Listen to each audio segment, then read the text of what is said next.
કેમ છો બધા? રાધે રાધે, જય શ્રી કૃષ્ણ. તમારા બધાનું સ્વાગત છે ઇઝરાયલી વ્લોગમાં.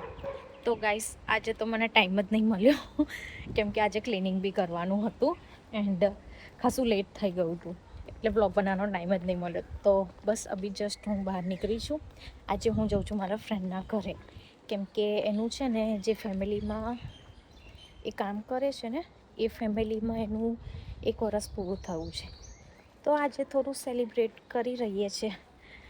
તો જઈએ છે, જમવાનું એને બનાવ્યું છે સરસ સરસ ગુજરાતી જમવાનું. તો જાઉં છું એના ત્યાં, એટલે મારું જમવાનું એના ઘરે છે. તો એના ઘરે જાઉં છું ખાવા માટે. એન્ડ એક એની અધર ફ્રેન્ડ બી આવી છે એના ઘરે. જોકે એ ત્યાં પહોંચી ગઈ છે, બસ એ લોકો મારી રાહ જોવે છે. તો હવે તો આજે તો મારી જોડે સાયકલ બી નથી, કેમ કે મેં ગુંજનને આપેલી છે સાયકલ, એટલે હું બસમાં જઈશ.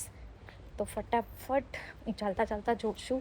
મારે આગળથી બસ પકડવાની છે, પછી બસમાં બેસીને એના ઘરે જઈશ. તો ગાઈસ, આપણે મળીએ પછી. સો હાય ગાઈસ, હું ફાઇનલી બસ સ્ટેશને પહોંચી ગઈ છું. એન્ડ ગાઈસ, અહીંયા છે ને અલગ અલગ બસ સ્ટેશને અલગ અલગ નંબરની બસ આવે છે. એટલે મારે જવાનું છે 29 એન્ડ 39 વાળી બસમાં, કેમ કે મારા ફ્રેન્ડના ઘરે છે ને એ જ નંબરની બસ જાય છે, 29 એન્ડ 39 વાળી બસ. બટ ગાઈસ, અહીંયા જુઓ કેટલી સરસ ટેકનોલોજી છે, સુવિધા બી કેટલી સરસ છે. બસમાં ડ્રાઈવર બેઠો છે. જ્યારે એનું સ્ટોપ આવે ને, જે નંબરની બસ જ્યાં સ્ટેશને ઊભી રહેવાની હોય ને ત્યાં જ બસ ઊભી રહે. અને અંદરથી ઇલેક્ટ્રિક છે બધું. અંદરથી જે સ્વિચ દબાવે ને ત્યારે ડોર ઓપન થાય, અને સ્વિચ દબાવે ને ત્યારે ડોર બંધ થાય.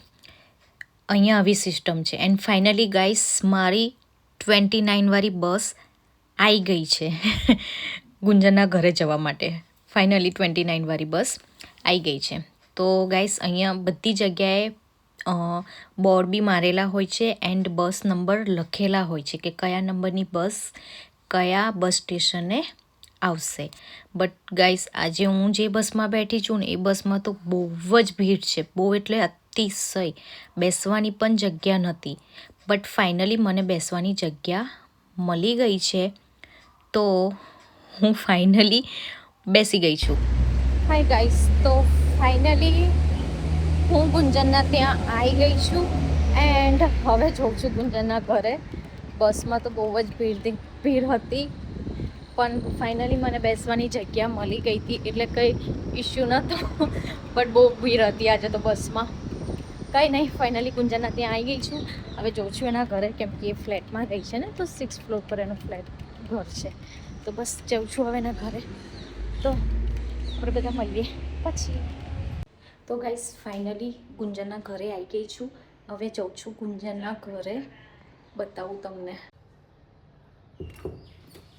હાય ગુંજન. ગાઈસ, ગુંજન બી બ્લોગ બનાવી રહી છે. હાય ગુંજન. હાય. તો ગાઈસ, ગુંજન બી વિડીયો ઉતારી રહી છે. સો ફાઇનલી ગુંજનના ઘરે આવી ગઈ છું, એ પણ બ્લોગ બનાવી રહી છે. તો ગાઈસ, આવી ગયા છે. ચલો અમે લોકો ફટાફટ જમી લઈએ, પછી આપણે બધા મળીએ. હાય ગાઈસ, તો ફાઇનલી અમે લોકોએ જમી લીધું છે એન્ડ જમીને જસ્ટ બેઠા છે. તો મેં એન્ડ ગુંજનની એક બીજી પણ ફ્રેન્ડ છે જે હર્ષિલાથી અહીંયા આવી હતી, તો એને પણ જમી લીધું. પણ આજે એને છે ને, એને તો ફેમિલીમાં કીધું હતું કે હું 6 વાગ્યા સુધી ઘરે આવીશ, પણ એને દાદાએ એવું કીધું કે દાદાને બહાર જવાનું છે ને, એટલે એને વહેલું જવું પડશે ઘરે. તો અમે લોકો ફાઇનલી જમીન બેઠા છે. હવે થોડી વાર પછી અમે બધા એકબીજાના ઘરે જતા રહીશું. તો ગાઈસ, હું તમને બતાવું કઈ ફ્રેન્ડ છે. હાય ગુંજન. હાય. જમી લીધું? જમી લીધું. ગાઈસ, ગુંજનની ફ્રેન્ડ આવી છે નિમિષા, હર્ષિલાથી અમને લોકોને મળવા માટે. હું તમને બતાવું. હાય નિમિષા. આ છે નિમિષા, બરોડાની છે એન્ડ હર્ષિલાથી અહીંયા આગળ અમને લોકોને મળવા માટે આવી છે. Thank you so much Nimisha. Thank you. તો ગાઈસ, અમે લોકોએ અત્યારે જમી લીધું જ. હવે થોડી વાર પછી અમે લોકો ઘરે જઈશું, કેમ કે અમારા લોકોનો ટાઈમ થઈ ગયો છે, 2 કલાક પૂરા થઈ ગયા છે. એના માટે. તો બી થોડી વાર પછી જવાના છે અમે લોકો ઘરે.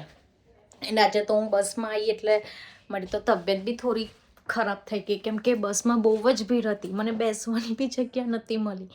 એન્ડ ચેકિંગ માટે બી ખાસા બધા લોકો આવ્યા હતા, કેમ કે એવું હોય ને કે બસમાં લોકો કેવું કે કરતીસ હોય ને ઘસતા નથી, એટલે અમુક ફાઇન ભરવા પડે તમે કરતીસ ના ઘસી હોય ને તો, એટલા માટે. એટલે ચેકિંગ માટે બી બહુ આવ્યા હતા, પણ કંઈ નહીં, મેં તો જો કે કાર ઘસેલું હતું એટલે મને તો કોઈ ઇશ્યુ જ નહોતો આવ્યો. એટલે તો ગાઈસ અમે લોકોએ જમી લીધું છે, હવે જઈએ છીએ બી થોડી વારમાં ઘરે. તો આપણે બધા મળીએ પછી. હાય ગાઈસ, તો ફાઇનલી હું મારા ઘરે આવી ગઈ છું, કેમ કે આજે તો ગુંજનના ઘરે ગયા હતા. એનું એ જે ફેમિલીમાં કામ કરે છે ને એ ફેમિલીમાં એનું 1 વર્ષ પૂરું થયું, તો નાની પાર્ટી રાખી હતી એના ઘરે. તો એના ઘરેથી જસ્ટ હમણાં હાલ જ હું આવી છું. એન્ડ ઘરે આવી એના પછી તો મારા દાદા બી ઉઠી ગયા હતા. તો મારા દાદા અત્યારે બેસીને ચા એન્ડ કેક ખાય છે સ્મોલ. તો હું તો અહીંયા બેઠી છું સોફા પર, મારા દાદી તો ટીવી જોવે છે. મારા દાદીને બી બહાર જવાનું છે 6 PM, એટલે 6 વાગે. એમને 6 વાગે પણ બહાર જવાનું છે. કંઈ નહીં ગાઈસ, તો ચલો થોડું દાદા જોડે ટાઈમ સ્પેન્ડ કરીએ, મળીએ આપણે પછી. હાય ગાઈસ, તો ફાઇનલી દાદા જોડે થોડું બક કરી લીધું મેં.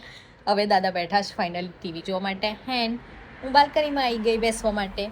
તો ગાઈસ આજે તો મોર્નિંગમાં ક્લિનિંગ કર્યું હતું, તો બહુ જ થાકી ગઈ હતી બપોરે. પછી ગુંજનના ઘરે ગઈ, બટ ગુંજનના ઘરે ગયા પછી ગુંજને જે જમવાનું બનાવ્યું હતું, ઓહો માઇન્ડ બ્લોઈંગ, જોરદાર એને જમવાનું બનાવ્યું હતું. ગુજરાતી ખાવાનું, પાણીપુરી, દાળ ભાત એન્ડ આલુની સબ્જી, રોટી, બહુ સરસ એને જમવાનું બનાવ્યું હતું. તો ગાઈસ આજે તો એવું લાગ્યું કે હું સાચે ઇન્ડિયામાં જ છું એવું ફીલ થયું મને, કેમ કે ખાસા ટાઈમ પછી પેલું ગુજરાતી ખાવાનું ખાધું ને, તો બહુ સારું ફીલ થયું અંદરથી. કેમ કે કેવું કે અભીથી તબિયત બી સારી નહીં રહેતી, એટલે જમવાનું બી બનાવવું ના બનાવવું એવું થઈ જાય છે. પણ કંઈ નહીં, ગુંજને સરસ જમવાનું બનાવ્યું હતું એન્ડ સરસ રીતે બધું એન્જોયમેન્ટ કર્યું, સારું રહ્યું. એન્ડ આમ પેલું કહીએ ને, પારખા દેશમાં છે ને ફ્રેન્ડ હોવા જરૂરી છે, કેમ કે આવું કંઈ હોય તો આપણે સાથે મળી શકીએ, એકબીજાને સુખ દુઃખની વાતો શેર કરી શકીએ, એન્ડ કંઈક ફરવા માટે જઈ શકીએ. તો આજે તો જે એન્જોયમેન્ટ કર્યું ને, બહુ સરસ એન્જોયમેન્ટ કર્યું, બહુ સરસ પાર્ટી કરી એન્ડ સારું ફીલ થયું, કેમ કે ગુંજનની એક બીજી પણ ફ્રેન્ડ આવી હતી, એટલે અમે લોકોએ બહુ જ એન્જોય કર્યું. તો આજે તો એવું લાગ્યું કે હું ફાઇનલી ઇન્ડિયામાં જ છું અત્યારે, એટલું એવું ફીલ થયું. બટ કંઈ નહીં, બધું સારું થયું, સારી રીતે એન્જોય કર્યું, બધું ફાઇનલી સારું ગયું. તો ગાઈસ હવે મારો વ્લોગ અહીંયા જ હું ફિનિશ કરું છું, ઓકે, કેમ કે હવે હું જરાક ઇન્ડિયામાં વાત કરીશ મમ્મી સાથે, તો થોડો ટાઈમ વધારે જશે એના લીધે. તો ગાઈસ આપણે બધા મળીએ કાલે બી તમારા લોકો માટે એક સરપ્રાઈઝ છે. શું છે એ હું તમને કાલે બતાવીશ વ્લોગમાં, ઓકે. તો ગાઈસ આપણે બધા મળીએ કાલે. એન્ડ તમને લોકોને મારો વ્લોગ ગમ્યો હોય તો please like, share and subscribe જરૂર કરજો, okay guys. Bye bye, Radhe Radhe.